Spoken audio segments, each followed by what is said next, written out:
Bueno, hemos vuelto con la seriedad que nos caracteriza. Totalmente. Estamos acá en Plástico Cruel los lunes 19 horas por Radio Trinchera en la comunidad ferroviaria, donde mañana tenemos un conversatorio hermosísimo con Juan Matio y Marcia Acevedo sobre distopías. Y bueno, que invitamos a todos. También invitamos a que se suscriban. Por favor, suscríbanse al canal de... Aporten a este multimedio, suscríbanse al canal, también hagan sus aportes para poder seguir creciendo, que se vienen cosas muy lindas, como este conversatorio, por ejemplo, y muchas cosas más. Y es muy necesario el aporte de todos. Así que, nada, les invitamos. Pero bueno, ya estamos en comunicación con Bárbara Lee. Le damos la bienvenida a Plástico Cruel. Hola Bárbara, ¿cómo estás? Hola Juan, hola Luciano, ¿cómo están? Gracias por la entrevista, por la charla. No, por favor, gracias a vos, es un placer tenerte acá en el programa, teníamos muchas ganas. Ella nos recibió en su casa, hemos ido, nos ha dado sus libros y la hemos leído con muchísimo entusiasmo y te agradecemos también por esa generosidad enorme.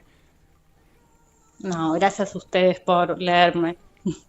Por favor, ahora bueno, te saluda Luciano desde aquí y arrancar preguntándote una pregunta ya constante en estas entrevistas, que es un poco sobre tu ruta lectora. ¿Cómo llegás a la literatura? ¿Cuándo empezás a escribir? ¿Cuáles son tus influencias? Bueno, llegué a partir de mis primeras lecturas que fueron en el secundario.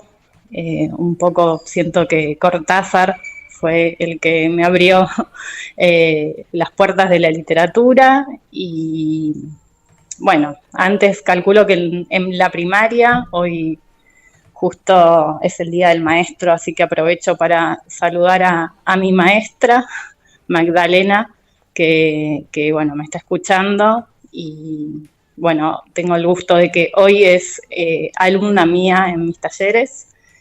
Y bueno, empecé un poco leyendo, sí, Cortázar, Germán Gess, las lecturas del secundario y después terminé la escuela y arranqué por un lugar donde arrancan muchos, que es Alejandra Pizarnik.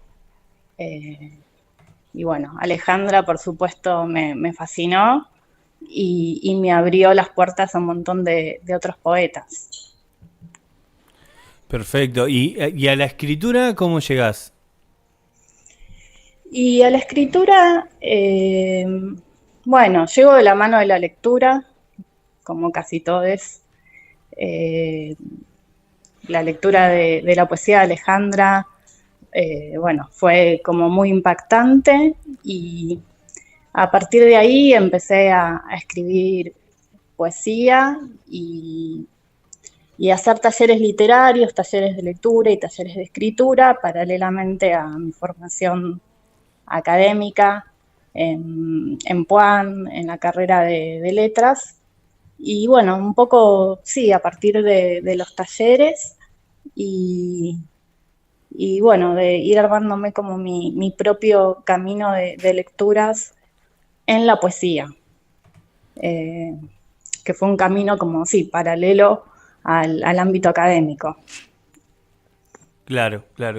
Y bueno, te queríamos hacer una pregunta también por ahí recurrente, pero que nos interesa tu aporte y es ¿por qué escribir? ¿Por qué escribir? Y porque escribir nos salva un poco, ¿no? A mí, o sea, te digo esto, escribir nos salva y a su vez me gusta mucho decir que la escritura no sirve para nada o que la literatura no sirve para nada. Pero bueno, escribir porque la lectura de un poema nos permite conectarnos con el mundo de una manera totalmente distinta, porque nos permite asombrarnos, nos permite recuperar de alguna forma esa mirada desautomatizada de la realidad que tenemos en la infancia. Me hiciste acordar a Eve Ward cuando le preguntan para qué sirve la literatura y dice, para nada, ¿para qué sirve el amor? Claro. Es una gran respuesta. Y también, digo, pienso en esta contradicción entre Enrique Lin y Bolaño, ¿no? Que Lin decía, porque escribí estoy vivo, y Bolaño le contestaba, porque escribí, casi la palmo. Mm. Sí, bueno, es un poco eso, ¿no? Digo, yo no creo en la escritura como un arte terapia, ¿no? No va por ese lado.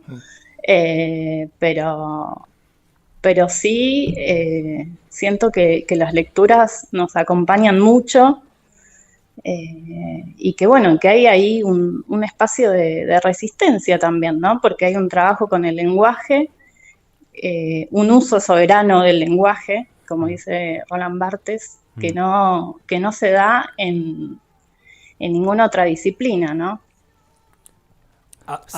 Sí, no, sí. No, salto un poco metiéndonos en este tema de la escritura, en Memoria Fantasma, en esta cuestión de la memoria y de la identidad. Hay un verso que escribís que es: escribir es como pintar un árbol con todas sus ramas.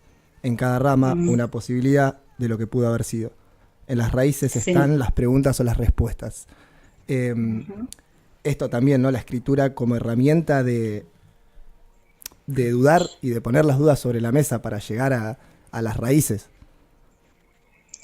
Sí, absolutamente. Creo que justamente tiene que ver con eso, con que en los otros aspectos de la vida el lenguaje se utiliza de una manera instrumental y en la escritura es en el único ámbito donde se trabaja con el lenguaje y a su vez trabajar con el lenguaje es de alguna manera trabajar con la raíz de las cosas, ¿no? Y volver todo el tiempo al origen, un origen que no se recupera, pero que se vuelve a inventar cada vez que se escribe, y deshacernos de las certezas que tanto mal nos hacen, ¿no?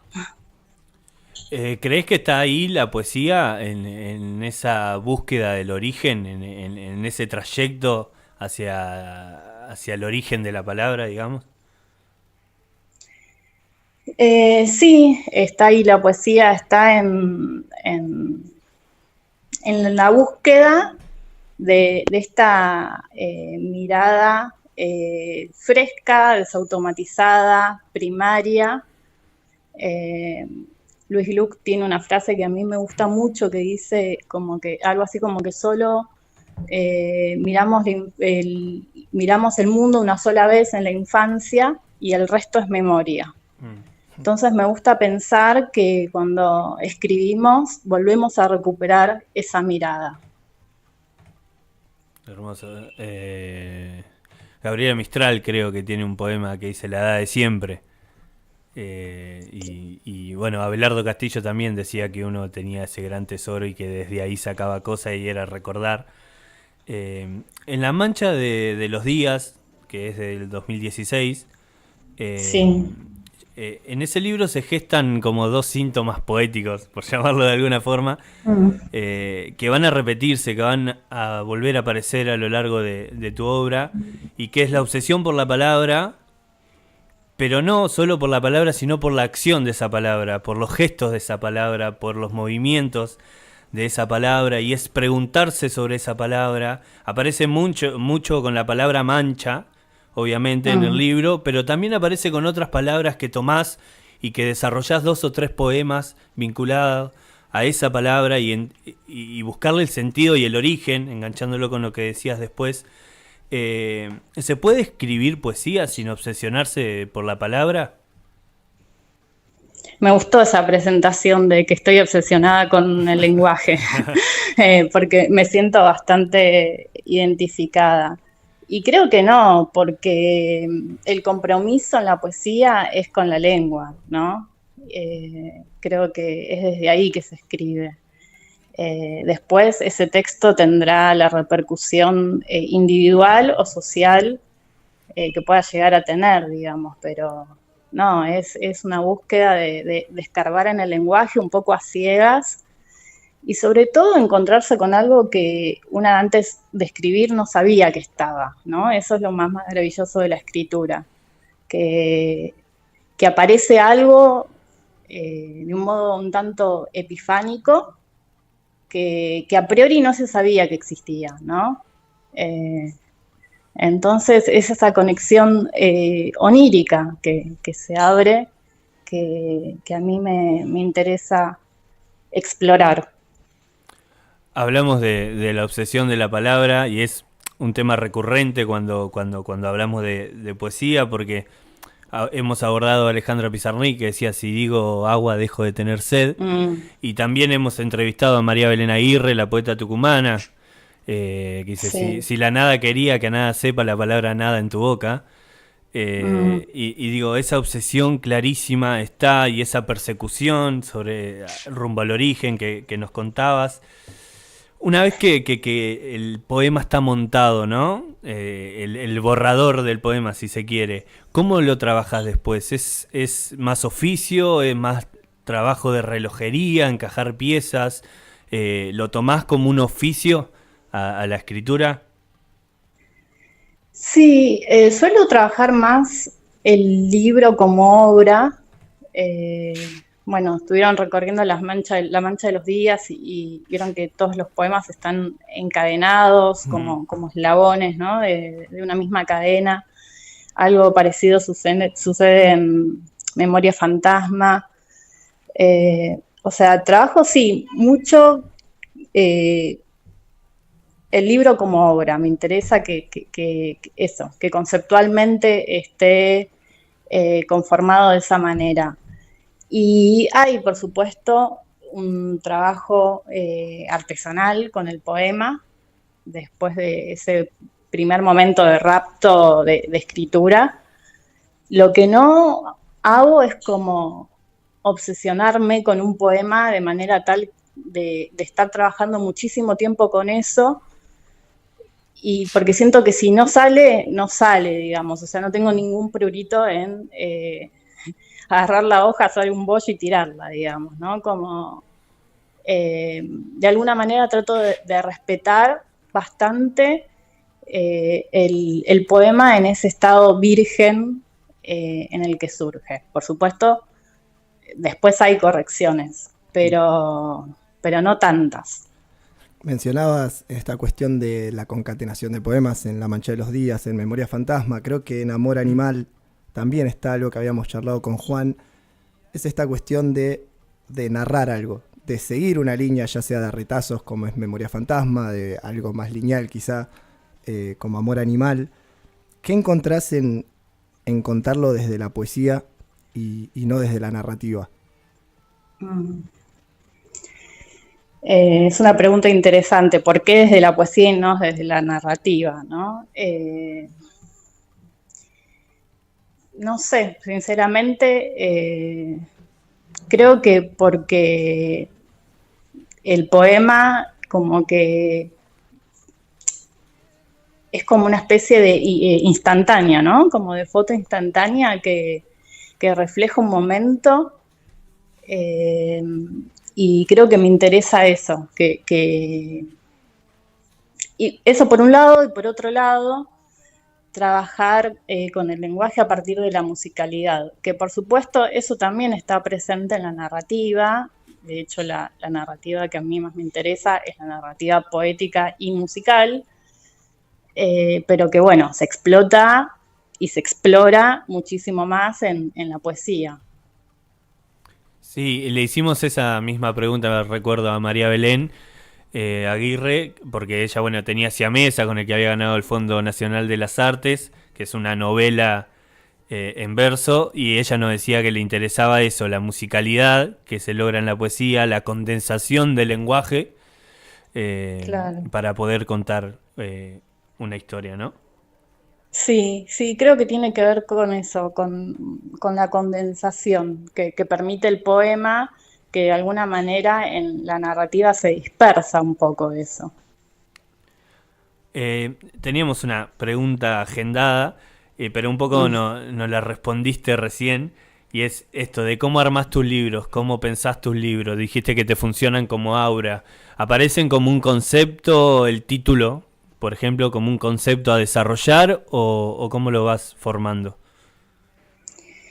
No, en general el título es lo último que surge y en principio escribo, eh, siempre llevo un cuaderno en mi mochila y, y escribo ahí poemas, no con la idea de estoy escribiendo un libro, sino que en determinado momento me doy cuenta que en ese conjunto de 15, 20 poemas hay un hilo conductor, hay algo que se repite, que insiste, y decido escuchar esa insistencia con mayor atención, y ahí es donde encuentro el concepto, ¿no? En La Mancha de los Días, bueno, me di cuenta que esa mancha estaba vinculada a lo familiar.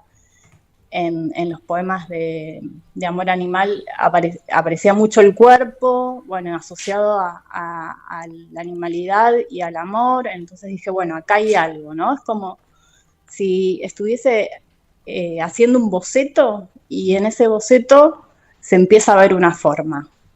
Y bueno, ahí cuando se empieza a ver la forma es donde digo, acá puede haber un libro y empiezo a trabajar más conceptualmente. En esto que dijo Juan también de tu obsesión por la palabra, de la obsesión por la palabra en sí para escribir poesía, también mediante la palabra en tu obra hay muchísimas preguntas en tus poesías, hay muchísimo cuestionamiento de lo establecido y de por qué es así. ¿Pensás que un poco la poesía es preguntarse en ese sentido o repreguntarse, llegado el caso? Sí, sí, sí, absolutamente. Sí, es poner en duda, en principio, es tratar de escapar del lugar común, eh, del sentido común. Digo, si un poema no escapa del sentido común, no sé, no tiene razón de ser. Eh, Digo, es eso lo más maravilloso de la poesía, ¿no? De la poesía y de la narrativa que también va transita por esos lados. Entonces sí, de ahí que haya tantas preguntas en los poemas, ¿no? Y que me parece que algo tiene más potencia formulado como una pregunta que como una certeza, ¿no? Ah, es interesante esa postura porque uno suele pensarlo al revés, ¿no? Que donde menos certezas hay es en la pregunta. Pero también pasa que en tus poemas no llegas a una respuesta concisa. Creo que el poema es la pregunta y eso es lo que te lleva a moverte poéticamente. Y sumo, de paso, creo que también te queremos preguntar un poco, si nos querés contar de paso cómo surge la idea, cómo comenzás a escribir Memoria Fantasma, pero también es eso, una historia que son retazos que no necesariamente llegan a un lado, digamos. Toda esta multiplicidad de voces ocurre, está pasando, estas dudas, esta poesía, pero no necesariamente tiene que terminar en un lugar. No, claro, no termina en ningún lugar. Creo que eso es lo que lo hace más interesante y sí, son retazos porque es así como se presenta la memoria o los recuerdos cuando uno empieza a escarbar, ¿no? Como que uno no se encuentra con una historia como armadita, había una vez y un punto final, sino bueno, empezamos a recorrer la memoria y nos encontramos con cosas que no sabemos si realmente existieron, si las estamos inventando. Entonces, bueno, fue un poco así, ¿no? O sea, digo que creo que la estructura del libro reproduce un poco mi tránsito por el camino de los recuerdos, por decirlo de alguna forma. Hoy justo mirábamos una entrevista que te hicieron donde recomendás libros y recomendás una novela que a mí me encanta, que es El verano en que mi madre tuvo los ojos verdes, Sí, que es un novelón. de Y yo, Tibuliac, sí, de Tatiana. Y a mí Memoria Fantasma en cierto modo me había llevado un poco a ese libro, no sé por qué, no sé qué impulso me llevó, pero cuando lo nombraste digo sí, tiene un montón de sentido, por más que las historias son muy diferentes, hay algo de la memoria en retazos en ese libro también. Claro. Sí, sí, me encantó esa novela de T. Black. Qué bueno que te hayas llevado, que hayas hecho el link entre ambas obras. Eh, y sí, sí, me obsesiona todo el tema de la memoria. Hay una frase que me encanta de Falco, de Federico Falco, que está en Los Llanos, que dice que contar una historia cambia a quien la cuenta y que por momentos la ficción es el único modo de pensar lo verdadero. Uf, hermoso. Y creo que en Memoria Fantasma hay algo de eso trabajando el poemario, ¿no? Porque, bueno, la historia que aparece narrada a partir de esos fragmentos no es mi historia, ¿no? Digo, yo no tengo un padre desaparecido durante la dictadura, pero sí tengo una historia con mi padre un tanto fantasmal y encontré en esa ficción un modo de contar algo que no sé si es verdadero, pero que sí se acerca a eso. Eso es un poco escribir para inventar el recuerdo que no somos, ¿no? Sí, tal cual. Bueno, Liliana Bodoc, hay una charla muy hermosa que la recomiendo, si no la escucharon. Es una charla de TED que dio Liliana Bodoc hace unos cuantos años que se llama Mentir para decir la verdad. Y ella en esa charla dice que, bueno, que la poesía es eso, es como la única mentira que vale la pena.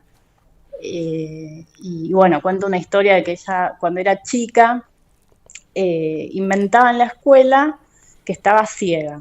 Y entonces un día la maestra y las compañeras se burlan de eso que ella había inventado y ella dice, yo cuando escuché que se estaban burlando me puse casi a llorar porque en realidad sí, yo estaba mintiendo, pero no estaba mintiendo del todo porque estaba un poco en penumbras porque la madre había muerto hacía muy poco tiempo.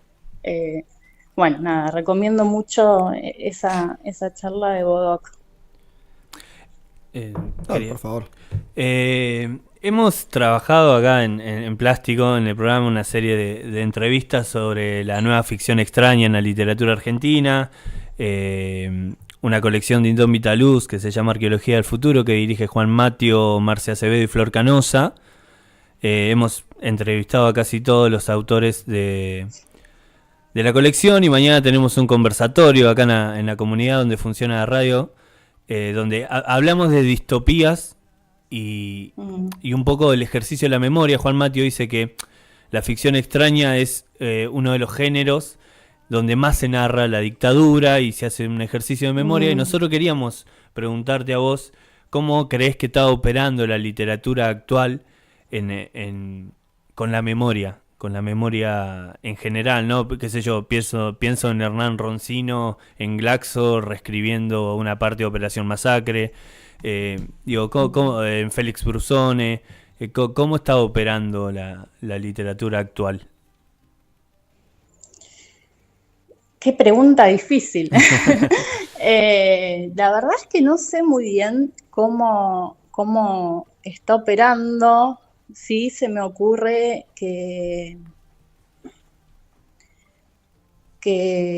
es un poco a partir de esta idea digo, que ya nos alejamos de la idea de la literatura tratando de generar verosimilitud, ¿no? Lo pienso también, no sé, llevado al cine, por ejemplo, pienso en Los Rubios, lo que hizo Albertina Carri en Los Rubios en relación a la dictadura, ¿no?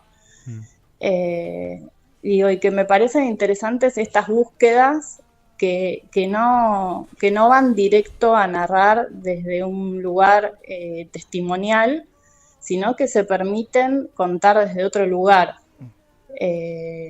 más híbrido. No sé, también pienso, por ejemplo, en Una muchacha muy bella de Julián López, que tampoco es su historia, la historia que él cuenta de este niño que tiene una madre y un padre militante de Montoneros. Y sin embargo, en la historia no hay muchas referencias directas a la dictadura, pero es una novela bellísima, en donde el clima está sin que se diga directamente.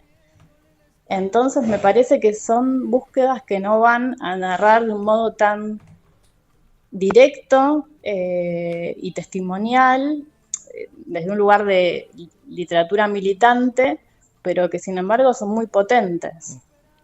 Sí, hemos hablado que por fuera de esta idea testimonial que mencionás, que no necesariamente tiene que ser una obra de denuncia, que puede tocar el tema y que puede ser igual de pregnante, digamos, sea desde la ficción, sea desde un realismo que no es una historia verídica, pueden generar algo. Sí, y después, llevándolo a otro plano, bueno, es re interesante todo esto que se está empezando a pensar de la ciencia ficción como un género político, ¿no? Justamente por esto de cómo aparecen esas distopías y esas distopías, el vínculo, digamos, que pueden llegar a tener con la realidad y cómo la ciencia ficción permite pensar otros mundos posibles, ¿no? De la mano de, por ejemplo, de Úrsula Le Guin, que se la está leyendo hoy en esa clave. Sí, y con miras al futuro, digamos, también claro. Funciona de manera anticipatoria. Bueno, hay un libro muy hermoso de Úrsula Le Guin que estuvo circulando bastante en los últimos tiempos, que se llama La teoría de la bolsa. Y lo que dice ahí Úrsula es que las narrativas a lo largo de la historia fueron narrativas patriarcales, porque tienen como figura al héroe, como razón de ser, derrotar al otro, y entonces frente a eso ella propone pensar, bueno, ¿qué pasaría si destronamos al héroe, ¿no? Lo corremos y empezamos a plantear otras narrativas que tienen que ver, por ejemplo, con agarrar una bolsa e ir juntando piedritas y hojitas y cosas que podemos llegar a encontrar en la naturaleza. Y ese modo de pensar me parece maravilloso. Bueno, un poco también como encara, hemos entrevistado a Alejandra Bruno, que escribió La hija del Delta, que es una distopía bastante clásica, pero en la óptica de una nena. De una niña adolescente. De una niña adolescente, y también te cambia como mucho la forma clásica de una distopía y la imagen del héroe. Claro. Sí, es que sí, ya está, es como que o sea, haber tomado conciencia, ¿no? Bueno, igual el libro de Le Guin ya tiene un tiempo, unos cuantos años, sí. Pero haber tomado conciencia de eso, digo, ser conscientes de cómo las narrativas nos constituyen subjetivamente, ¿no? Cómo forman nuestras personalidades, nuestros modos de ser y de habitar este mundo, y empezar a contar de otra manera, es un paso político, ¿no? Quizás más desde la micropolítica, pero es interesante. Yendo a esto, que justo apareció el género y empezamos a hablar de género, a vos como poeta, ¿cómo te llevas con los géneros? Con la ciencia ficción, el gótico, el terror, ¿qué te sirve de todo eso clásico a la hora de la escritura? Y a mí me parece que lo más interesante de los géneros es destruirlos, digamos. Y lo que más me interesa de la literatura es cuando va por lugares híbridos, donde todo eso se contamina, digamos. Me gustan mucho los libros que son ensayos, pero a su vez son poesía, pero a su vez es un diario. Digo, cuando todo eso se mezcla, me parece que surge algo interesante. Sí, hemos hablado mucho de esta manera de ensayística de sumarla a la ficción, de que es también una manera completamente válida, lejos del texto académico. Sí, recuerdo que Quique Ferrari nos decía, yo la forma que tengo de intervenir la literatura y decir lo que yo pienso sobre cierta parte de la literatura es por medio de la ficción. Claro, claro, claro. Bueno, en esta misma línea va leer a Úrsula Le Guin de un modo político, ¿no? Claro. Digo, es interesante romperlo desde la escritura, pero también desde la lectura. Retomando esta cuestión de las influencias sobre la literatura, te escuché en alguna entrevista, en Entrevidas, que hablabas de, bueno, que tus lecturas son más de mujeres que de hombres, porque encontrabas ahí la cuestión del deseo. ¿Vos sentís que en tu escritura está eso? Sí, por supuesto.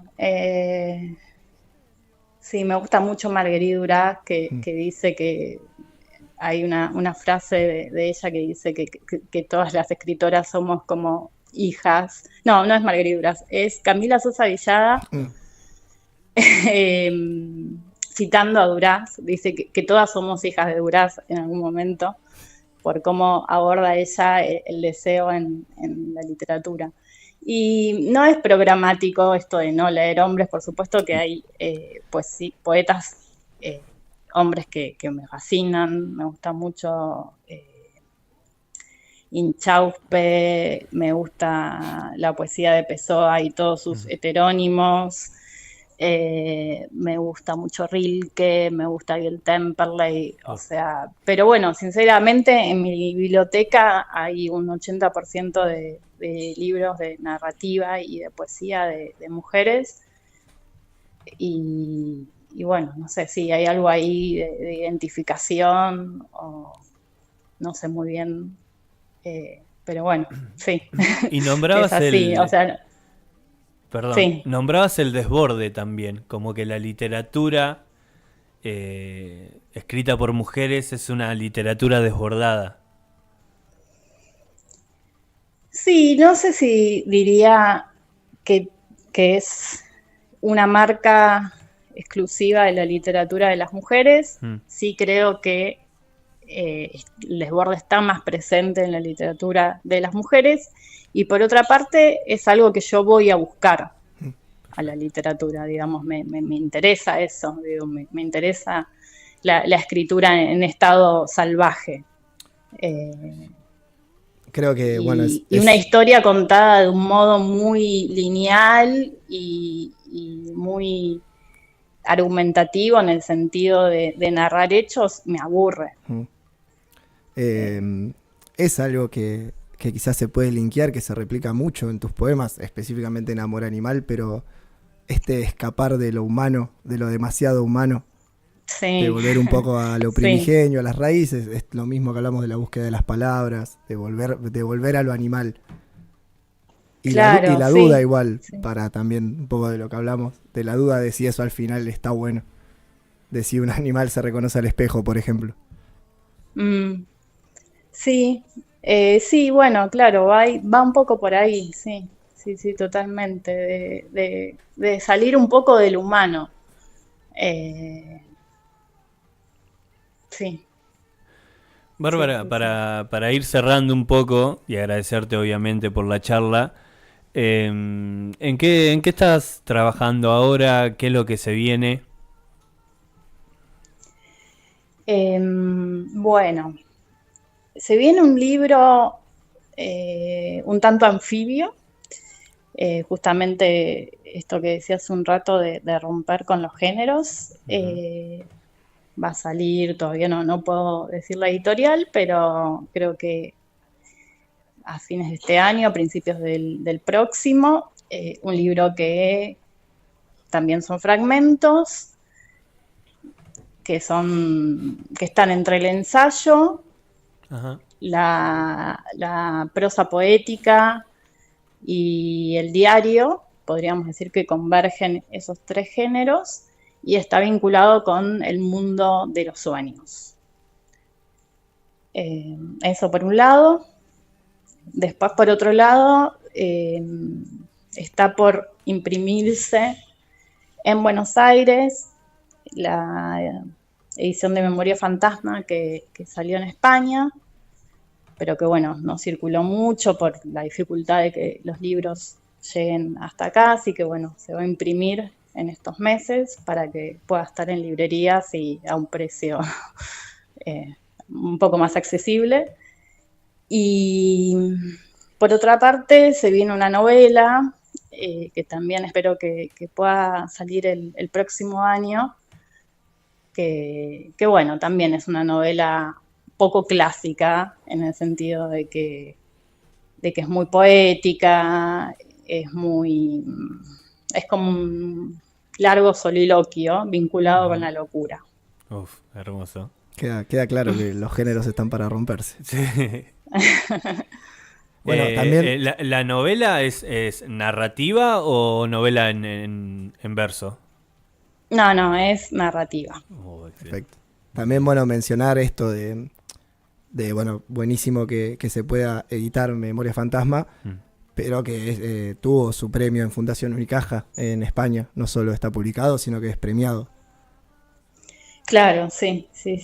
Fue resultado de un premio hermoso que me dieron hace 2 años en España, y bueno, el libro lo editó Pretextos, y bueno, ahora también va a salir por Pretextos, pero se va a imprimir acá en Buenos Aires. Perfecto. ¿Hay fecha de presentación o algo? Estoy esperando, creo que va a ser antes de fin de año, pero bueno, la situación está bastante incierta, Sí. Así que bueno, esperemos que sí, que antes de fin de año pueda haber una presentación. Bueno, vamos a estar atentos a ir a cubrir y a poder festejar que Memoria Fantasma salga acá. Y nada, y esperando todas las novedades literarias que venga de tu mano, porque ha sido un placer enorme leerte, descubrirte como poeta, poder charlar con vos, así que vamos a estar muy atentos a todo lo que venga para Bárbara Lee. Bueno, muchas gracias. Y yo voy a tratar de escucharlo de mañana, que está muy bueno, lo del conversatorio ese de distopías. Sí, igual es presencial acá en la comunidad ferroviaria en La Plata, en Tolosa, pero va a quedar un registro que estaremos subiendo a las redes o a YouTube, así que también va a haber un registro de esa convocatoria hermosa y ese conversatorio que tenemos mañana. Buenísimo. Bueno, ya lo escucharé entonces. Bárbara, te agradecemos un montón y ya charlaremos de nuevo, por supuesto. Bueno, gracias a ustedes por la charla. Adiós, Bárbara. Un placer. Muchísimas gracias. Bueno, un abrazo. Un abrazo. Así pasó Bárbara Lee en otra entrevista. Hace mucho no teníamos una entrevista. Lindo, Volvimos. muy cómoda la charla, muy relajada. Es una gran poeta. Vayan a leer a Bárbara Lee. Cualquiera de sus hemos libros. trabajado Movimiento de Ida, Amor Animal, La Mancha de los Días, Mi Memoria Fantasma. Cuando salga. Sí, recomendamos. Hemos tenido ampliamente. acceso a Memoria Fantasma gracias a Bárbara. Sí, Así que agradecerle agradecer ya eso hemos también. agradecido por privado, obviamente, pero agradecerlo públicamente. Y ahora vamos a escuchar un temaiken. Un tema Iken. Y volvemos para el cierre. De memoria, con mi boca tu cuerpo.